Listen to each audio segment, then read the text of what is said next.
Oh, hi guys, welcome back to Uncle K Academy, joined by Rapelo. As the title suggests, we're gonna solve, I believe they're hard puzzles and they're good for a chess. So if you can be able to see such puzzles, I believe your rating can go high. I mean, like your way of thinking, right? Calculation is very important. I think even much more important than any opening preparation. There are a lot of things. Just calculations. You see, so if you're able to calculate, even though your opening is bad, but if you're able to see the tactics, but your opponent cannot, you can win the game, right? So now let's proceed and start with the first puzzle. Let's start with this one. Shall I start with this one? Yeah. Okay, fine. So in this position, material is quite equal, right? Knight and bishop, right? So as much as we want to do tactics, you must try by all means to calculate them to the fullest, right? Because the mistake that white did here, white thought like was gonna create a tactic here, right? What did white miss is that after taking here, he thought that white will take here, then he can be able to take here, right? Sometimes we are ambitious, we only think to our desires, what we want, but we don't think deeper. We need to think deeper, because white was aware that he has this thing after taking here, right? And when the rook takes the only protector, it's gonna get rid of the protector, then takes, then it's gonna take here, right? So now we gotta prove that actually white tactic was flawed, right? He did not think into detail. So how are we gonna punish him? Of course we're gonna take here, right? But after taking here, we're not gonna take immediately. We're gonna create what we call a force move. A force move is something that you should attend to, that your opponent should attend to. Then we can continue with our plan, right? So we want to save this knight now, which he thinks is gonna take. How are we gonna save it? We're gonna create a force move. A force move is that he must move this queen first before he can run away with this rook, right? So where can the queen go? Wherever where the queen goes, think of checks first. Can think of checks first, right? Force moves. Does he has force moves? No, this one doesn't work. Pa, the knight's gonna take, right? Fine. Does he has this first move? No, of course I'm gonna take, right? So every time pay attention to first move, because as much as you're gonna do a tactic, there's gonna be an in-between move which is gonna take you out of your plan, right? Did you see this in-between move? This first move forced white not to continue with his plan but to lose the game, right? So as much as I did this move, and I also need to take into consideration, does white have in-between move? Does he has checks? No, he doesn't. So this move looks like a good move. Why did I move my knight here? Because I wanted to save it, right? So that I can be a piece up. So now let's say he moves back, probably threatening here. But when I take here, he's protecting, right? Yeah. So in conclusion, I want a piece. So the lesson here is, even when you create a tactic, you see why I tried to create a tactic, but you need to think fully about in-between moves and force moves that you're gonna encounter, right? So be careful. Yeah, that was a knight f4 in between move. Knight f. Yeah, what do they call them? I think there's a proper term for them. Zwischenzug. Zug. Yeah, I mean like German term. German term. I mean like we don't have a proper accent even for English. Imagine for German. So let's proceed. Wait. Okay, here's the puzzle, right? So there's something in one of my videos I cover something called evaluation, right? Before we play, we first need to understand the nature of the board, and the nature of the board and the nature of the pieces will guide me on what must I do, right? So here from my observation, I noticed that as white, okay, after taking it, I noticed that I'm gonna be a pawn up, right? So being a pawn up gives me an advantage. Probably I can try and win the game, right? And what I realize is that if I don't take this rook immediately, well, black is just up a rook. Just as black is up a rook, right? Yeah. And then there's that thing that when you see a good move, king takes on g7, you're up a pawn. But when you see a good move, try and look for a better one. There's always a better one, right? Yeah. Because look at this one. It looks like a good move. You're gonna be a piece up, okay, fine. You're gonna be a pawn up, I mean to say. But there's something called perpetual checks. Perpetual checks don't care whether you have two queens or what. But if they are perpetual checks, it's a draw. In chess, we don't say, but I was winning. No, it's a draw. So no matter where you go, it's gonna be a check. Well, forget about perpetual checks. What about taking here?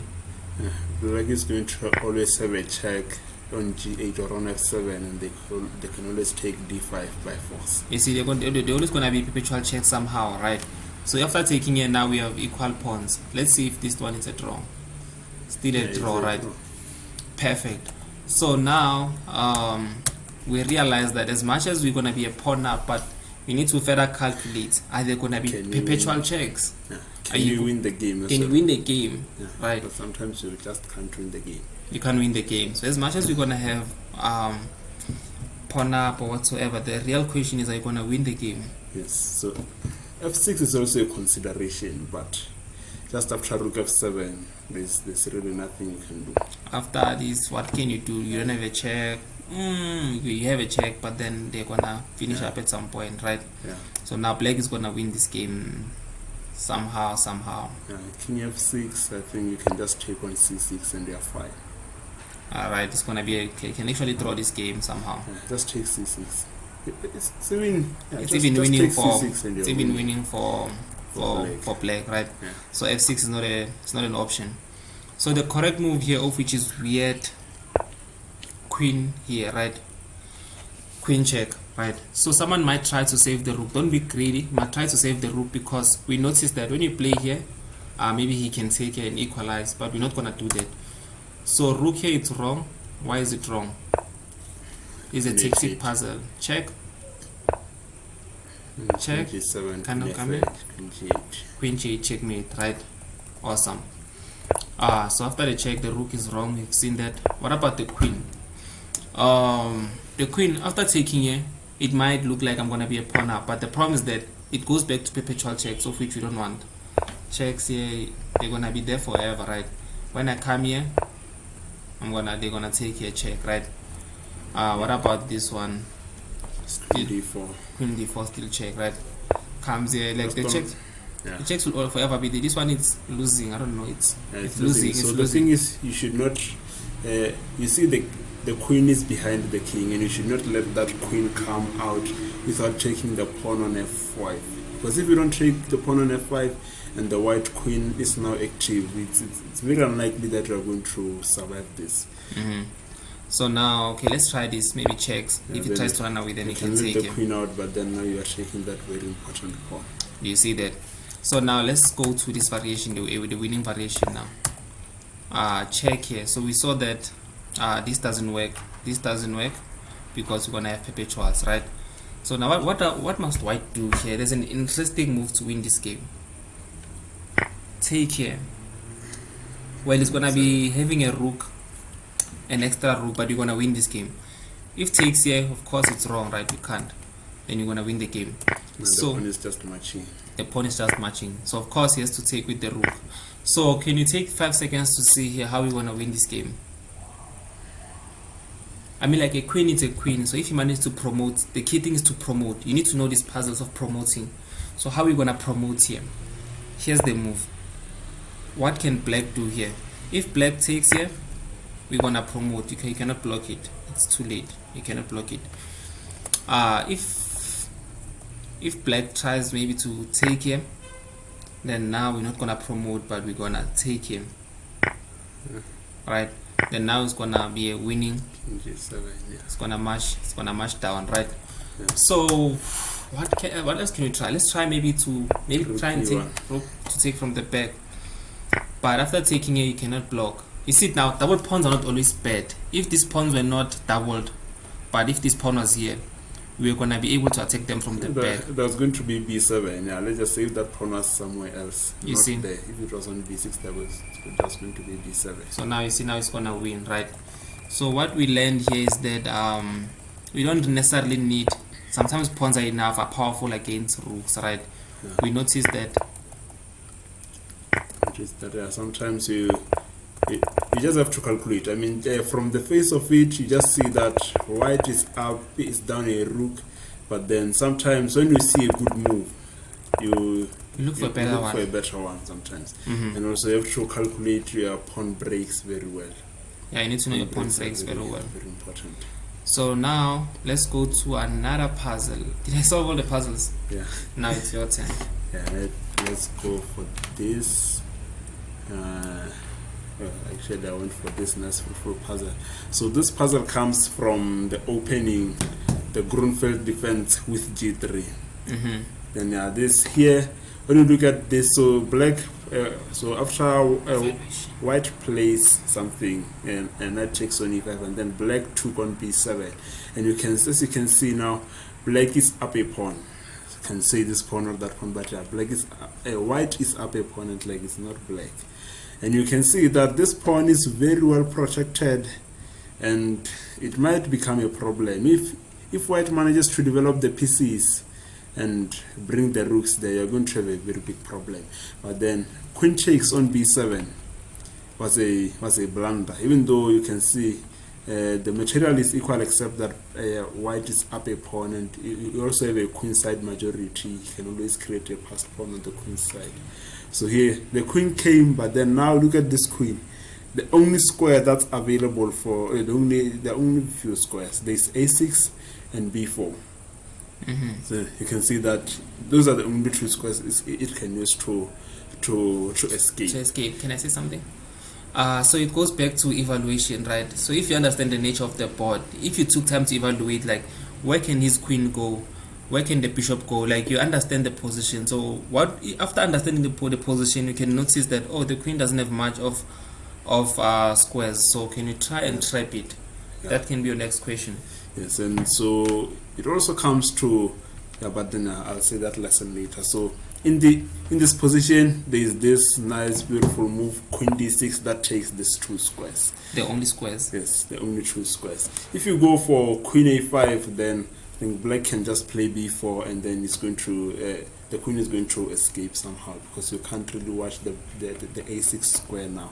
Mm-hmm. So you have to play the move queen to d6, taking this square away and taking that square away. And you can see now that you're going to play rook f2 b8, and there's really nothing that black can do about it. That white can do. So you can try bishop to g4, so that if you play the rook there, then the queen can come to e7, bishop to g5. But then just after f6, there's nothing. The square is taken away, everything that the queen can use is taken away. Mm-hmm. So you can see now the only thing that white can really do to save the queen, I think the best move is just rook f to c1 or rook a to c1. I'd watch for rook a to c1. Yeah. But even that, yeah.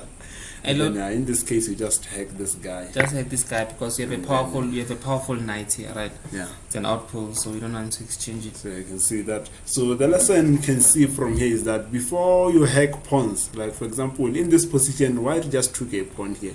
Before you go for such pawns, you go on a pawn grabbing spree. You should calculate very well what's going to happen, because you might just go in there thinking you're hacking pawns, but then at the end, your pieces end up being unable to come back home. Mm-hmm. And this is another beautiful puzzle. You can see. So let's just start by counting the material. It's completely equal. So the material is completely equal. That bishop is a very beautiful post over there. But even this knight is doing well, because it's really protecting. I don't like the knights. I like the bishop actually. Because the bishop is also doing that. Mm-hmm. So does the knight has bigger squares, like more squares? So evaluating is very important to see which pieces are more active. Is your pawn vulnerable since it's overextended? Is your knight gonna have a play here? Yeah. So I think if this knight at some point finds itself on f4 or on f5 or e4, it's going to be doing quite well, because that backward pawn there it might be. It might be. So if you can find this square, if you can manage to find this square, sometimes you should know the squares that you need, right? You see this square, it is very good for the knight, right? So sometimes you need to know how to maneuver your knight. How can I get my knight here? Because if I can have something like this and my knight here, and knight on b5 and the knight here, I mean, like, it's heaven, right? Yeah. So yeah. So in this puzzle, but then you can see another theme in the puzzle, that you can see the rooks are doubled up against that rook. So that rook is attacked twice, but it's also defended twice. So this puzzle, what it demonstrates is the distraction. So you distract a piece that's defending one piece, and you distract it by. So you can overload it so that it protects a lot of stuff, and then when you take that one, now it can't protect the other one. Mm-hmm. Or in this case, you just distract it. So this queen is protecting this guy. and so is that rook. But then in this position, just play queen to g4. So the queen to g4, it attracts the queen. Even though you can take, the queen can't take because it's doing an important job of protecting the rook there. But then in this case, so the queen to g4, then after this move, queen to b5, since the queen always has to look at that rook and it can't come here. If it comes here, then the rook is going to take. If it goes to d8, then the rook e8 is just going to win a queen for a rook. But then now you still go. It's a very beautiful distraction puzzle. You distract the queen or the rook. The rook is protecting there, the queen is protecting there. If white takes on e2, you take the queen on b5. But then it's still not over. So you can see here now, black goes back to d7 since everything else is taken away to d7, so that it can still have an eye on that rook. But then you play queen to c7. Let's look at this. This rook can't take the queen can't take the queen, because they are both defending that thing, so you are distracting them from the defense of the other pieces. But then let's say queen back to b5. It's attacking this, and it's also keeping an eye there. So go a4. Look at this move. So a4. Now this is interesting. Yeah. So you play a4, and then you see that the queen. So yeah, if black takes here, you can just take there. Oh, do you take? Hey, you don't take there. You just take the rook there. It's happening. So black can't take there. But then, wait, what was happening? Oh, yeah, queen takes a4. But then after this, now just rook e4. You can see this queen is it still has to keep an eye there. If it takes there, then you're going to take there, and it's going to happen. So queen b5 is still keeping an eye on e8. But then after queen takes b7, now can see that the queen is defending there, but then it has no square. It's distracted. It can't defend it from there or there or there. And this knight is really doing an important job of protecting the rook on e1 in case queen a4, rook a4, and rook e1.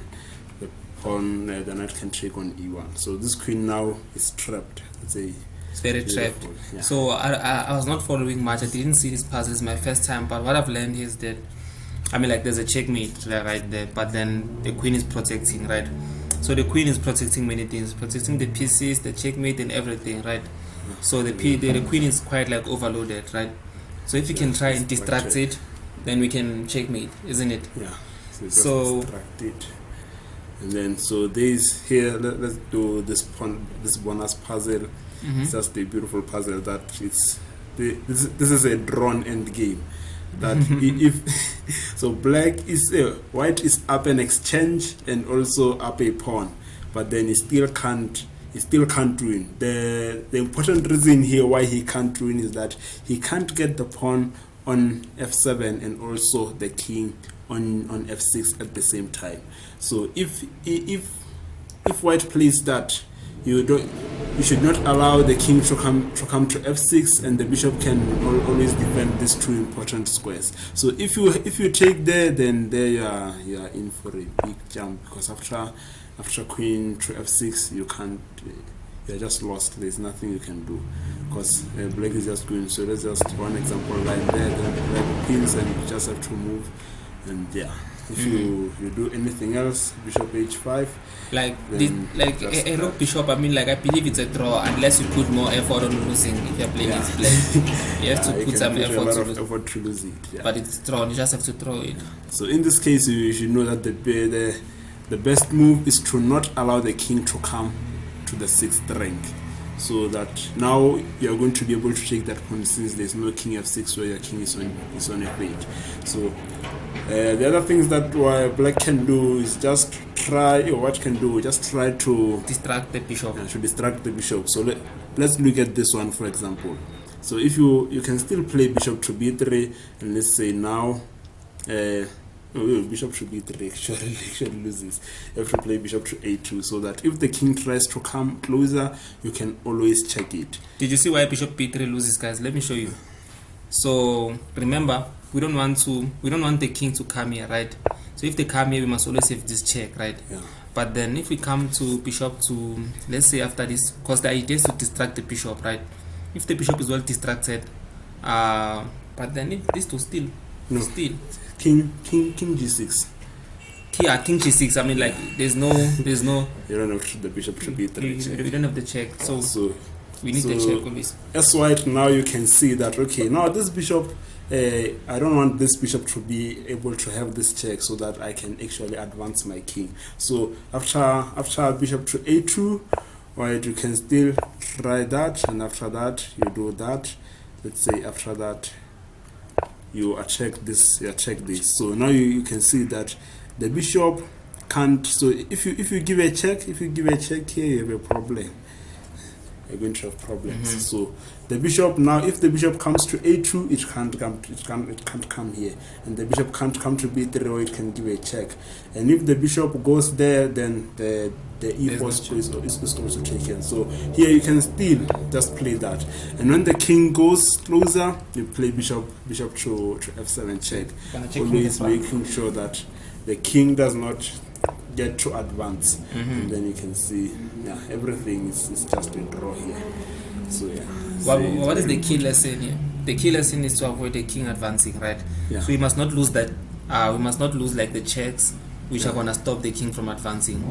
So white is gonna try a few things to blockade this bishop.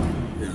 So the key thing also again to learn is that for you to promote your pawns, you almost always need your king. You can't really, your pawns can't go alone and go and promote. And you are, even sometimes when you have PCs, just the king is just the best escorter of pawns, except when there are queens and a lot of other things that can chase the king around.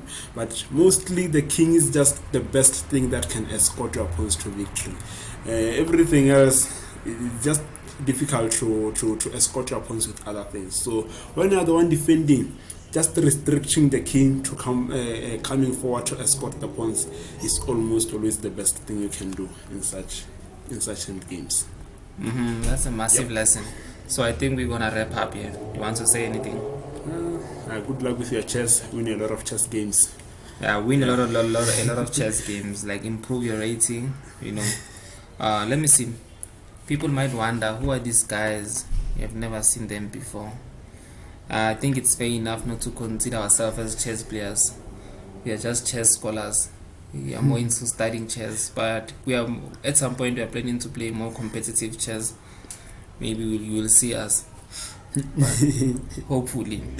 I'm not even playing online chess, so maybe someone might try, and so we just learn chess and teach where we can. So I hope this video was helpful, and you learned few things from solving puzzles, and I hope you enjoyed. Yeah. So calculations. So usually, let's say if you know, for example, only chess, you are, I'd say below 2200, even below 23 or 2400.